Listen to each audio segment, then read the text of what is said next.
Ek is van die grens af. Ek veg vir volk en vaderland. Maar ek is rof. En ek is onbeskof. Kyk, ek skiet my tande met 'n halgeweerskoen. En ek maak my broek met 'n skielslang vas. En ek vee my af met 'n brandnikkel. Want ek is rof.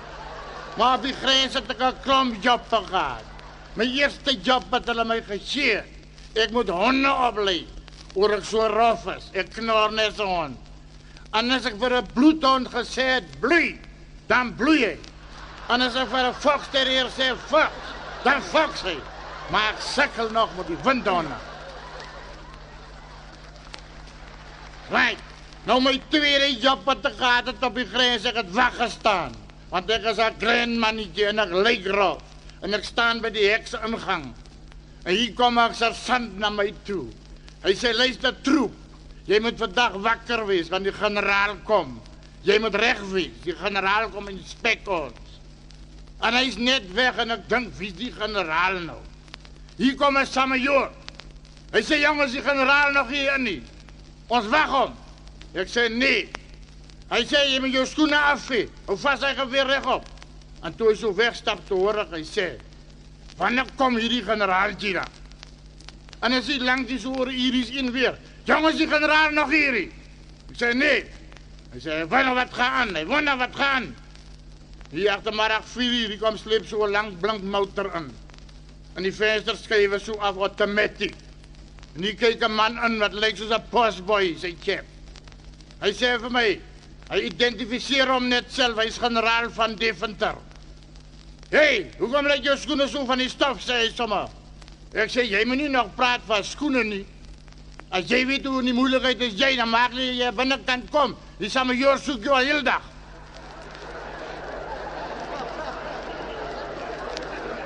Right. Maar daar op die grens het ons nou skole ook. En my kind is daar in 'n skool.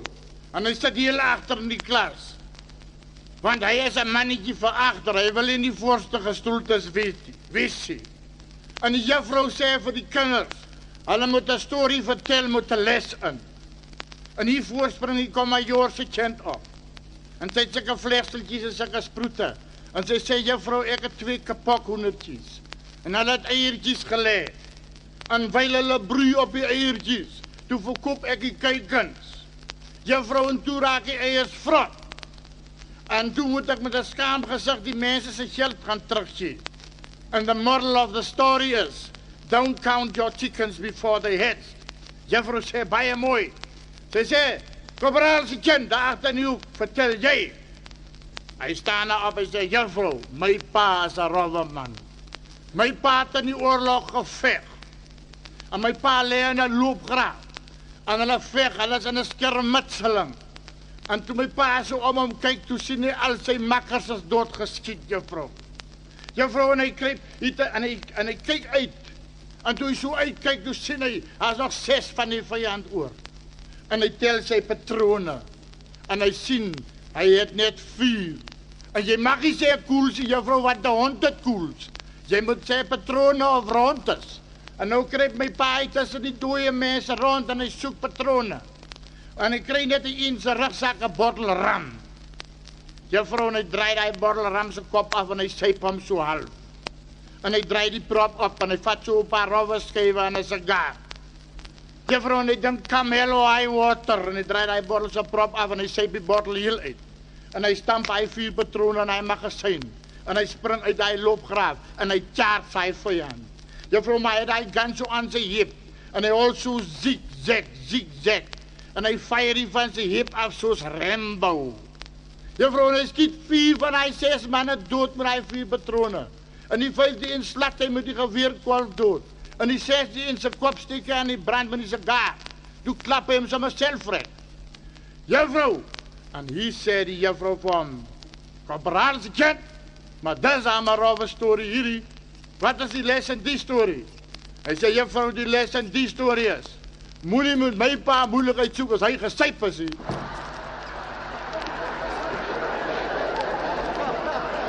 Right. Nou nog op die grens het ons 'n sergeant gehad. Maar hy was 'n stynige sergeant. Hy was so stynig. Hy wil nie 'n hond aanhou nie. Hy staan selfs s'nachts op, en gaan blaf hy 'n paar keer, dan gaan lê weer. En hy was bang, al het hem so hare lyf gehou, hy was bang, juffrou. Nou het my ma skelmpie se hond gekoop, want sy is ook versigtig. Maar my pa weet nie van die hond nie. En my pa het 'n hoenderhok met 'n paar hoendertjies in. En hy's baie heilig op hierdie hoenders. En die nag hoor hy, juffrou, daar's iemand by sy hoenderhok. Maar hy slaap in 'n nagjurk met 'n mis op. Juffrou, en hy vat sy bazooka. En nou bekruip hy hierdie hoenderhok. En hierdie oorlamshond wat ons het, dis 'n baie goeie hond. Is 'n opregte hond. Sy ma en sy pa se hond. Die bekruip hom soos hy die hoenderhok bekruip, so bekruip die hond hom. Juffrou, en toe hy so na by die hok kom en hy is op sy siening wees. Toe sien hy beweging. En daai tyd toe ry die hond met sy nat neus aan sy kaal bout. Juffrou, in die skoot gaan af 44 hoenders dood. Die juffrou sê, nou jy seker laat by die skool, oor jy moet hoenders skoongemaak het. Hy sê, nee juffrou, ek het die hond skoongemaak. Nou op hy gres het ons nog winkels ook. Ons het nou nuwe fancy winkels daar gekry, met hierdie nuwe tils. As jy die dinge oor hom skrywe, wat jy koop, daar staan die geld so digital daar uitgeskrywe. Dan moet jy net betaal. En ek koop haar boksie meetjies, die meetjies sulke strippietjies op. En die juffrou daar by die til, sy skrywe hom so oor en daar staan R7.88. Ek sê, juffrou, maar jy seker van die pad af? Hoe kan 'n boksie meetjies R7.88 kos? Sy sê, troep, as hierdie til sê, hy kos R7.88, dan kos hy R7.88. Ek sê, juffrou, jy weet seker wat jy kan maak met 'n R7.88 se boksie meetjies. Sy sê, sy kan ongelukkig nie, want daar sit klare R38 se komkommer.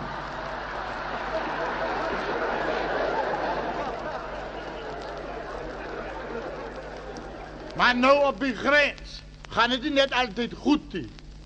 Ek is 'n paar keer gevang ook. Nou dis daar hier soldate ook. Nou het die terroriste mos nie fasiliteite nie. Nou sluit hulle vir my en 'n Duitser op in 'n beeskraal. Nou moet jy weet, dis net beesmis en beesbosluise. En bedags jaag hulle die beeste uit en dan sit ons net daar tussen die mis. En saans jaag hulle die koeie in. Nou ons lewe net van beesmis en koeimelk. Ons sê elke man 'n koei uit. Ek het daar 'n ou spesifieke koei gesê. As hy saans by die hek inkom, en begin loop hy al so wydsbeen, en dan sak hy, laat die melk so 'n streep agter hom aanloop. En kom staan hy wydsbeen voor my, laat ek hom kan sê. So lekker sê ek. Toe sê ek vir Fritz, ons moet ontsnap, man. Ons sal in die kraal vrek van die cholesterol, van melksuip. En ons besluit toe ons slag 'n bees af in die nag. En ons trek die vel oor. Maar hy moet voor in die kop staan, ek sta agteronder. Want hy moet in die kop wees, want hy het die brains. En ek moet agterbuk, want ek het die exhaust. En die volgende oggend toe kom Jale die beste uit. Toe gaan wy ons saam met hulle. Ons stap saam by die hek uit en toe hulle so 'n draffie vat. Toe begin trot ons so saam. En dan steek ek my hand tussen my bene deur en na weietjie steer, soos hulle nou die vliee wy. Maar Fritz beer net vorentoe. En later toe kyk ek so tussen my bene deur, toe sê ek, Fritz, jy moet daar klop, want die bil kom vir ons.